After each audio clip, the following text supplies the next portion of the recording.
कहानी की शुरुआत होती है उस एकेडमी से जहाँ मैं पढ़ता हूँ और जिसका नाम है जिनपिंग, जो कि फ़ेमस है बच्चों को मैजिक सिखाने के लिए। और मेरे एकेडमी जिनपिंग में सबसे ज़्यादा वैल्यू उस आदमी की होती है जो सबसे ज़्यादा मैजिक जानता है। पर मैं एक ऐसा स्टूडेंट हूँ जो सालों से मेहनत कर रहा हूँ मैजिक सीखने का, पर मैजिक मुझे आती ही नहीं। मेरे अंदर ये सेल्फ डाउट हमेशा से रहा है कि क्या मैं मैजिक सीख पाऊँगा। और इस सवाल का जवाब लेने के लिए मैं उतरा हूँ फील्ड पे इस मॉन्स्टर को मारने के लिए। मैं जादू इस्तेमाल नहीं कर सकता तो क्या हुआ, पर मैं भी इस एकेडमी में पढ़ने के योग्य हूँ और मैं भी डीमंस को हराने के योग्य हूँ। सुबह की शुरुआत है और मेरा शहर बहुत ही सुंदर दिखाई दे रहा है, और उससे भी ज़्यादा सुंदर कुछ दिख रहा है तो वो है मेरी एकेडमी, जहाँ सारे बच्चे साथ मिलकर पढ़ रहे हैं और मेरे प्रोफेसर सभी बच्चों को फायर मैजिक के बारे में बता रहे हैं। तभी अचानक मेरे प्रोफेसर ने मेरा नाम लिया, वेल हैमल, और मैं चौंक गया। मैंने बोला, जी सर, क्या बात है बताइए। उन्होंने मुझे सबके सामने बुलाया। मैं अंदर से बहुत डरा हुआ और घबराया हुआ था।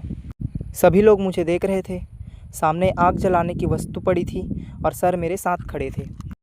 तभी सर बोलने लगे कि मुझे ज़्यादा कुछ नहीं करना, बस सामने पड़ी वस्तुओं से आग जलानी है और इनका यूज़ करना है ताकि मैं मैजिक कर पाऊँ। मैं घबराते हुए और जादुई मंत्रों का उपयोग करते हुए इसे जलाने की कोशिश कर रहा था, पर मुझे मैजिक बिल्कुल नहीं आती थी, इसलिए मैं ये नहीं जला पाया और पूरी क्लास मुझ पे हंसने लग जाती है।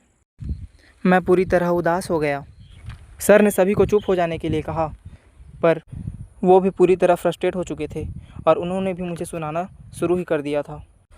वे कहने लगे कि मैं एक किताबी कीड़ा हूँ, क्योंकि मुझे किताब के अलावा और कुछ नहीं आता। तभी अल्बर्ट, जो खुद को सबसे और स्मार्ट समझता था, उसने अपने जादू से आग जला दिया और मैं देखता का देखता ही रह गया। तभी प्रोफेसर ने अल्बर्ट को बोला कि कुछ करने से पहले मेरा परमिशन लेना ज़रूरी है। उसने अपने ओवर स्टाइल अंदाज में मुझे चिढ़ाते हुए प्रोफेसर को कहा कि ये जादू नहीं कर पा रहा है, इससे अच्छा मैं ही कर लेता हूँ। तभी प्रोफेसर ने हामी भरते हुए कहा कि इस दुनिया में मैजिक से सुपीरियर कुछ नहीं है।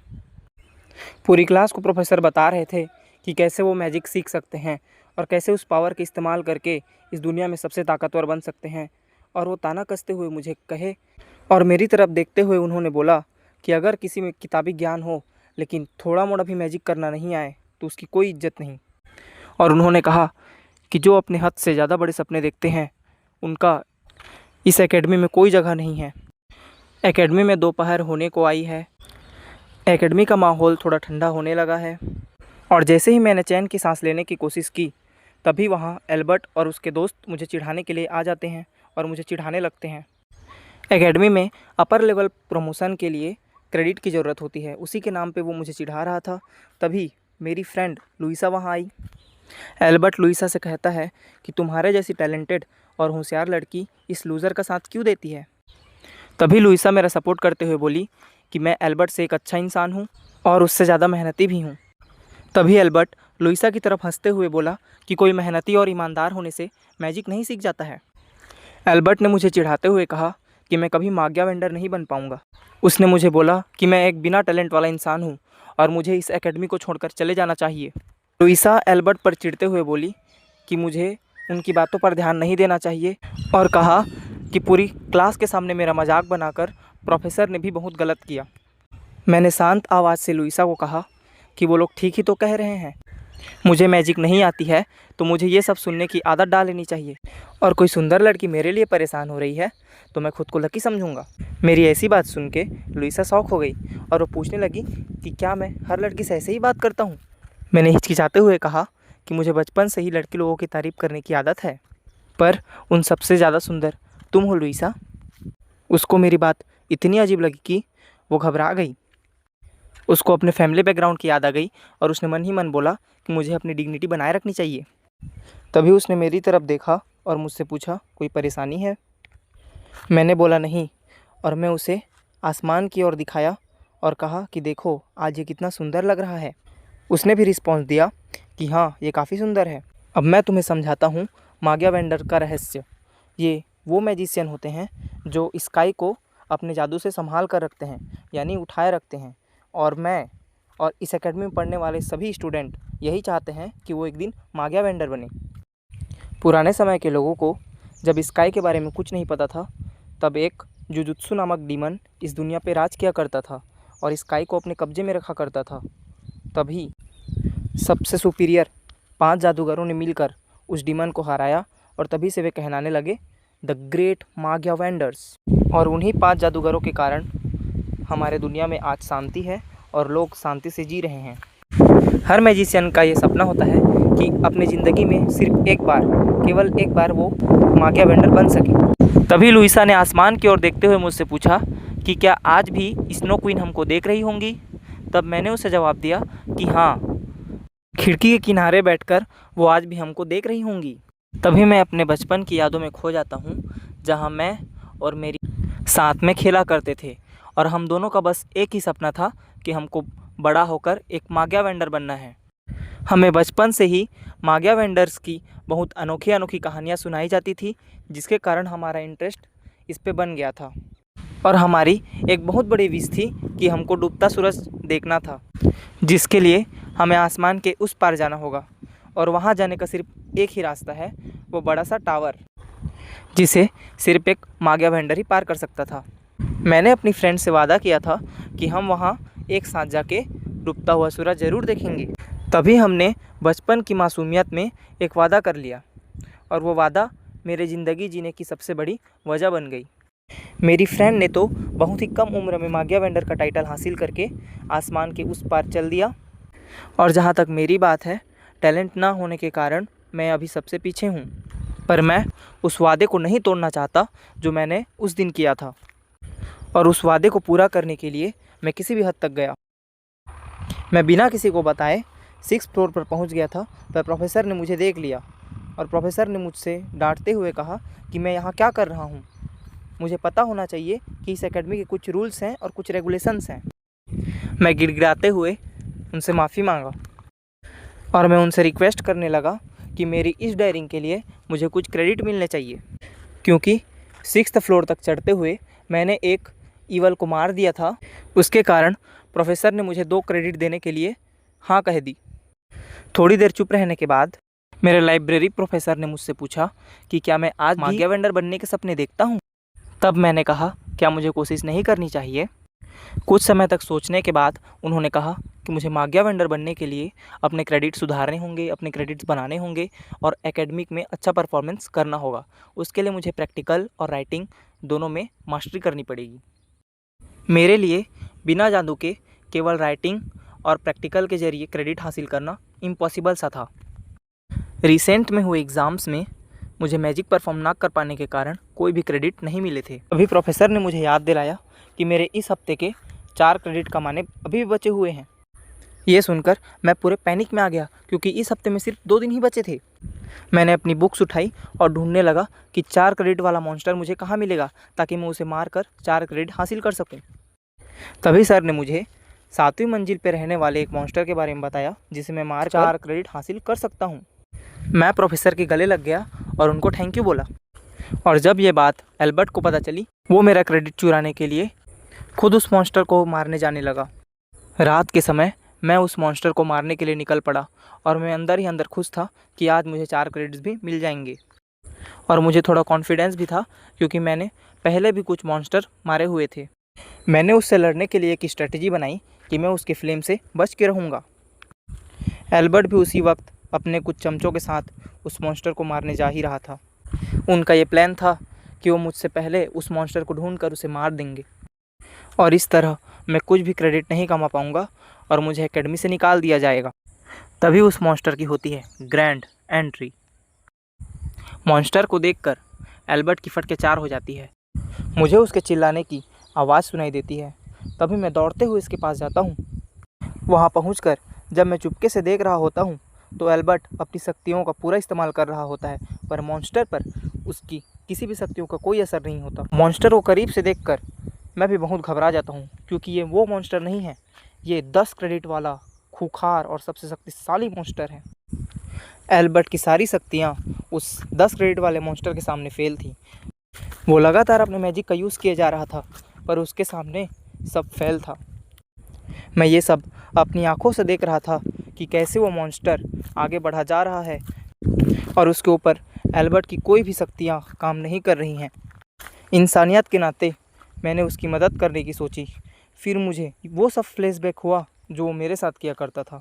वो मुझे चिढ़ाया करता था, वो मुझे मैजिकलेस बोला करता था। उसने मुझे तंग करने में कोई कसर नहीं छोड़ी थी।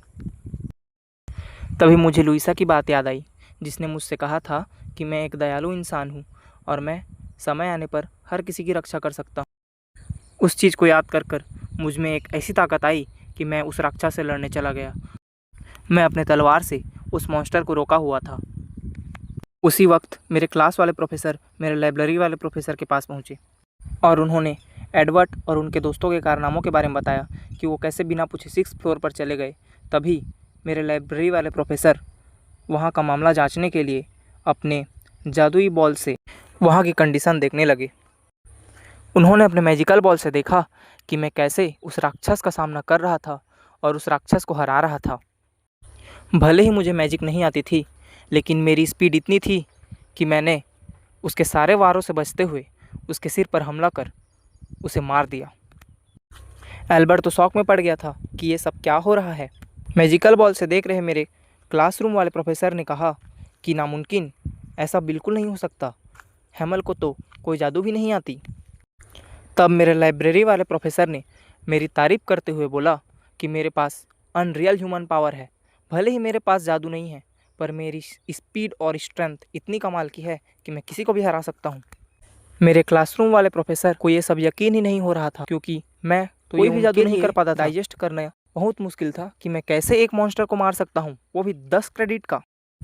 मेरे लाइब्रेरी वाले प्रोफेसर को मुझ पर और मेरे टैलेंट पर बहुत यकीन था, इसलिए उन्होंने मुझे 10 क्रेडिट दे दिया और इस तरह मेरा वीक का जो टारगेट था मैंने उसे तो पूरा किया ही, प्लस मेरे पास 6 क्रेडिट और एक्स्ट्रा हो गया।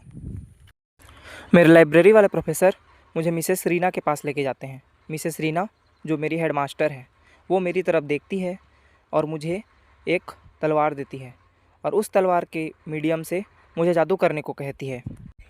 मैं मैजिक तो नहीं कर पाया, लेकिन मेरी तलवार चलाने की स्पीड इतनी अच्छी थी कि मैम इम्प्रेस हो गई और जो प्रोफेसर मेरे बगल में खड़े थे वो भी मेरा स्पीड देखकर चौंक गए और धक्का खा के गिर गए।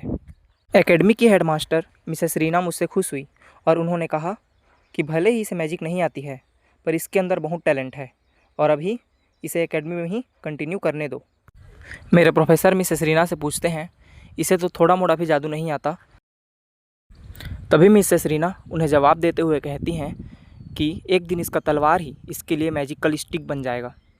मैंने भी मिसेस हेडमास्टर से पूछा कि अगर मैं स्ट्रांग हूँ तो मेरे बचपन की दोस्त के पास जा पाऊँगा और माग्या वेंडर बन पाऊँगा। मिसेस रीना ने कहा कि अगर मैं मेहनत करूँ तो बिल्कुल मैं एक दिन माग्या वेंडर बन पाऊँगा। इतनी बातें कर लेने के बाद उन्होंने मुझे जाने की आज्ञा दे दी। मेरे जाने के बाद भी वो मुस्कुरा रही थी। उन्होंने अपने मन में मेरे फ्यूचर के बारे में सोच लिया था। मेरे गार्डियंस नहीं थे, ये बात मिसेस रीना को पता थी, इसलिए वे सोचते थे कि मुझे अपनी जिम्मेदारी खुद निभानी पड़ेगी और डाउट तो सबको था कि ये सब कैसे हो पाएगा। मैं और मेरा एक ही सपना माग्या वेंडर बनने का और मेरी बचपन की फ्रेंड के पास वापस जाने का और उसके साथ जो किया हुआ वादा था उसे निभाने का। मैं रोज़ आसमान की तरफ देखता था, रोज़ ये सोचता था कि एक दिन मैं भी यहाँ जाऊँगा और अपनी दोस्त से मिलूँगा। मैं रोज़ अपने तलवार से प्रैक्टिस किया करता था, रोज़ अपने हुनर को निखारने की कोशिश किया करता था। एक दिन हमारे प्रोफेसर हमें स्काई तक जाने वाले टावर के बारे में पढ़ा रहे थे और समझा रहे थे। उसके एक एक लेयर के बारे में हमें अच्छे से ज्ञान दे रहे थे। उन्होंने बताया कि टावर के टॉप तक पहुंचने के लिए एकेडमी के टॉप ऑफिशियल से परमिशन मिलना चाहिए। उन्होंने माग्या वेंडर बनने के लिए भी 2 ही रास्ते बताए। पहला रास्ता ये था कि हम एक नया जादू सीख लें और दूसरा रास्ता ये था कि हम एकेडमिक में 7200 क्रेडिट पूरे कर लें। चूँकि मुझे मैजिक नहीं आती थी, इसलिए मैं दूसरे रास्ते पर ही बहुत ज़्यादा डिपेंडेंट था। पर हमारे प्रोफेसर तो हमको ताना मारते हुए कहते थे कि तुम ग्रेजुएट तो हो जाओ, तुम्हारी सप्लीमेंट्री क्लासेस लेनी पड़ेंगी ताकि तुम थोड़े मजबूत हो सको। जब मैं लुइसा से मिला तो लुइसा मुझसे पूछने लगी कि प्रोफेसर की सप्लीमेंट्री क्लास आज फिर से अजीब थी।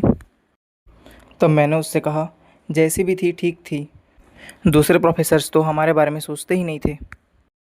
लुइसा ने हामी भरते हुए कहा कि प्रोफेसर एडवर्ड तो इसके बारे में सोचेंगे भी नहीं। जब हम एल्बर्ट और उसके दोस्तों के पास पहुँचे तो वो लोग ऐसे ही फेंक रहे थे। एल्बर्ट ने 10 क्रेडिट वाले मॉन्स्टर को अकेले ही मार दिया। एल्बर्ट के दोस्त ये सब बकवास करे जा रहे थे और एल्बर्ट गुस्से से उन्हें देखे जा रहा था।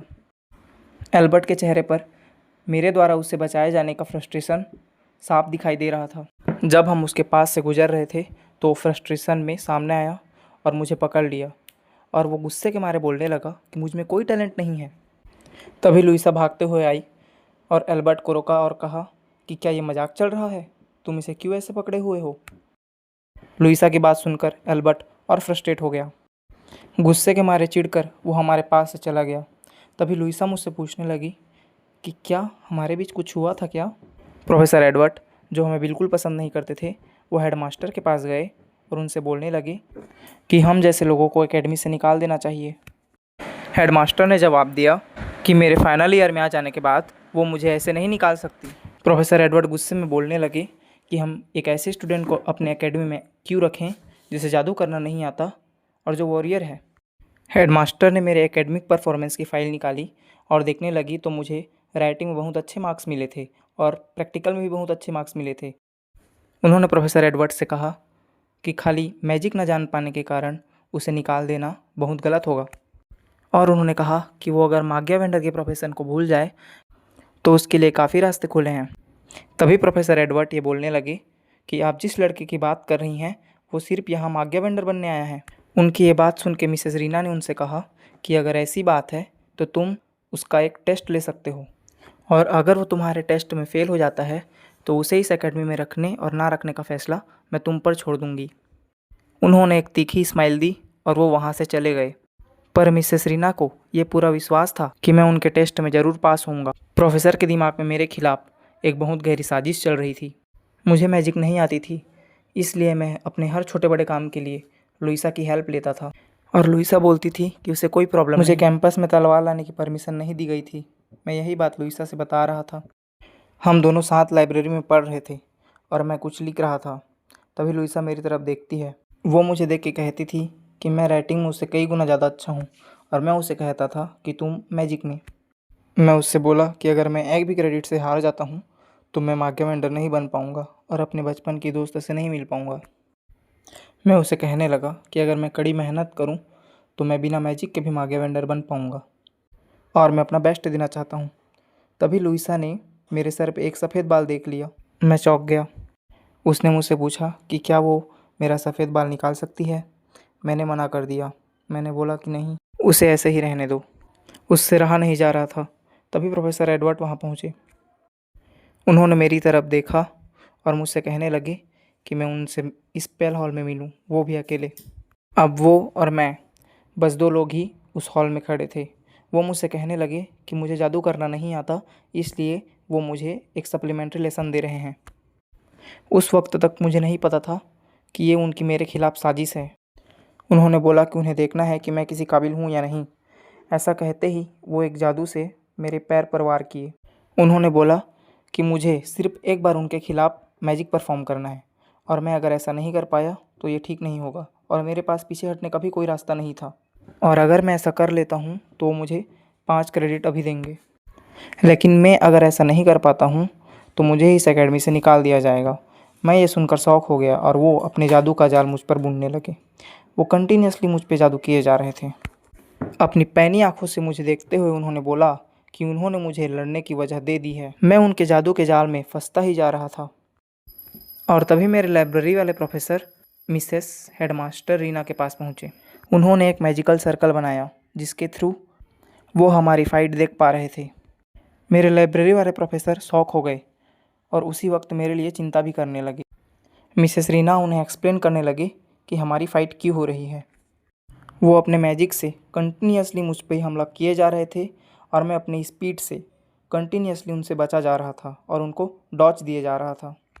मैं ये अंदर ही अंदर जान गया था कि ये कोई मेरा लेसन नहीं है बल्कि ये मेरा टेस्ट है। उन्होंने मुझ पर एक बहुत ही गहरा जादू डार्क मैजिक स्पेल किया जिसे देखकर मैं हैरान रह गया। मैंने सोचा कि ये टीचर होकर ऐसा कैसे कर सकते हैं। उस मोमेंट पर उनके और मेरे बीच सिर्फ एक राइवल का रिश्ता ही रह गया था। मैंने अपनी स्पीड से उनके डिफेंस शील्ड पर हमला किया, लेकिन उनका डिफेंस इतना अच्छा था कि मेरे स्ट्रेंथ का कोई असर नहीं हुआ। उनकी डिफेंस शील्ड ने मुझे इतनी दूर फेंका कि मैं अपनी आंखें खोल नहीं पा रहा था। प्रोफेसर मैजिक के इतने एक्सपर्ट थे कि वो बिना मंत्र बोले ही जादू कर देते थे, चाहे उनका डिफेंस हो या अटैक, एक नंबर होता था।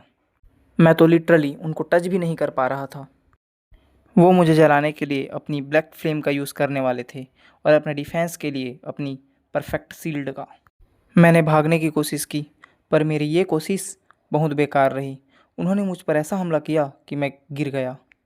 वो लगातार मुझ पर बमबारी किए जा रहे थे। मैं बुरी तरह ज़मीन पर गिर पड़ा।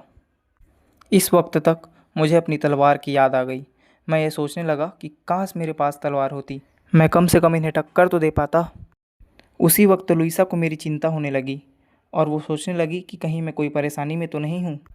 वो ड्रामेटिकली एक्ट करने लगी। तभी मेरा बिल्ला घायल होके उसके पास पहुँचा और उसने उसे देखा और वो जान गई कि मैं भी किसी मुसीबत में हूँ। उसने जल्दी से मेरा लॉकर खोला और वहाँ से मेरी जादुई तलवार निकाली। इधर मेरे प्रोफेसर मुझे टॉन्ट मारते हुए बोल रहे थे कि मागिया वेंडर को हराना इतना आसान नहीं है। तुम मुझे ही नहीं हरा पा रहे हो तो मागिया वेंडर क्या खाक बन पाओगे। वो मुझे गाजा रांझो की लड़ाई के बारे में बताने लगे। उन्होंने कहा कि ये लड़ाई 100 बौनों और एक जादूगर के बीच हुई थी, लेकिन 99 बौने यूं ही मारे गए।